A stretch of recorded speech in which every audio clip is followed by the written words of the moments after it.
The US president has ended a meeting with security officials in the Situation Room as the world awaits to see if the United States will enter the war against Iran. Joining me now is independent political analyst Aidan Smith.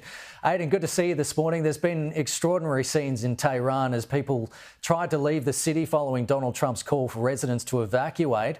2 US aircraft carriers are heading to the region. The US president raced back to the Situation Room. Could all this indicate that the US is prepping for a strike against Iran?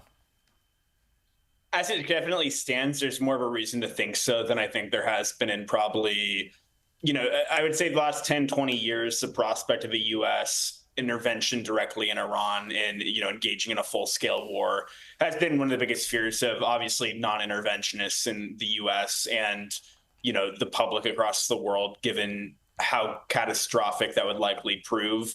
As it stands now, there's never any perfect way of telling, is this saber rattling? Is this a way to, by U.S. policymakers to, up the ante and try to extract more negotiations on behalf of, the Israeli government and other allies? It's too early to know, but it's very clear from, just the scenes of this many people trying to leave that it's already having such a massive human impact. And I'm sure that anyone is just hoping that this doesn't go into full-scale war. Donald Trump's latest post on Truth Social says his patience is wearing thin and he knows where Iran's supreme leader is hiding, but does not want to kill him for now. What do you make of that?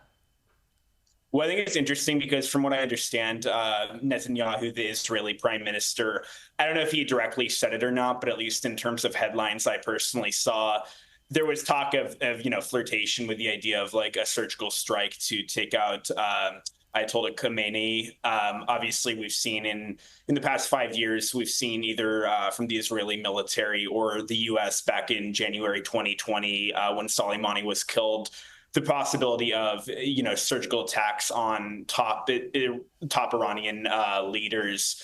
This would obviously be something well above that if you actually took out the supreme leader. And Iran, as it stands, there's such clear internal opposition to the Islamic regime.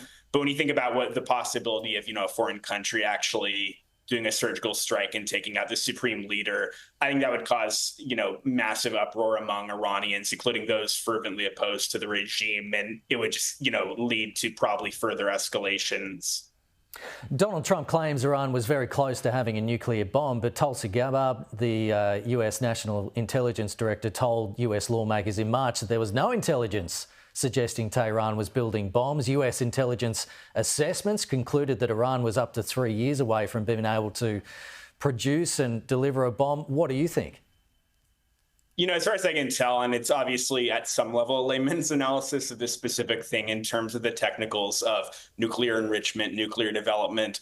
As far as I can tell, I've seen headlines over the past decade saying that Iran is only this close to actually being able to manufacture nuclear missiles full scale. I think the thing with Tulsi Gabbard and Trump today, Trump publicly rebuking her, I think that it's entirely possible that a lot of people have discussed who's the most likely cabinet appointee to be out by the end of 2025 or 2026.